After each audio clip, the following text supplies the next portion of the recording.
Obviously, we've assessed over 30 platforms since the inception of our fund, and we take a multi-pronged approach. So, as we said, we've got that venture capital overlay where we look at the lender, we assess the management team of the lender, we look at the underlying IT infrastructure they have, we look at their credit processes, their policies, their arrears management, etc. So we form a view on how robust that lender is. We look at the balance sheet health of the lender.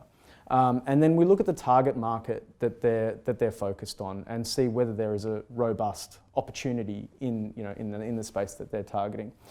So we have a two-stepped investment committee approach where we have an initial assessment where it's a more high-level view of the lender and their policies and their market, and then we go into a much more in-depth assessment after that first approval from the investment committee. From there we have independent legal reviews done of all the loan documentation and any structural documents, and then we look to put capital to work with the lender. You start at the underlying borrower level, and if you're looking at a traditional bank facility, it'll have a long duration on it. And the reason for that long duration is, once again, banks looking to recover their fixed cost in relation to a loan. For a lot of the fintech-enabled lenders, they will have a shorter loan duration through there. And as a result, they can charge a higher interest rates. Also, the underlying security is not necessarily property. So if you've got directors' guarantees, general security agreements over the business, you might have a specific asset guarantee through there. The borrower may be willing to pay a higher rate on that loan, which then flows through into the returns in the underlying portfolio.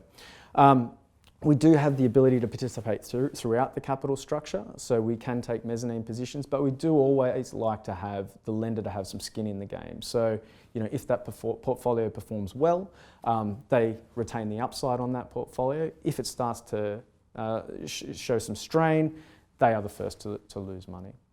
We have 5 approved lenders that we're currently deploying capital with. They operate in different niches within the SME lending space. So we've got one that takes property-backed security, one that takes asset-backed security, another that will take livestock guarantees through there, an invoice financing platform, and a working capital provider.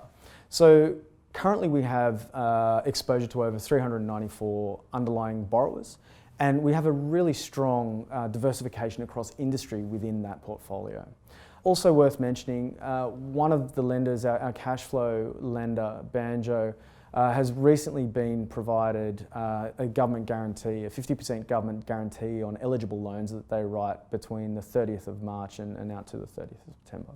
I mean, obviously that depends on the investor's view on the asset. We have seen some investors view this as a straight alternative. Others will view it in their high yield credit bucket. So it depends on how the investor views the asset, but essentially an alternative credit bucket.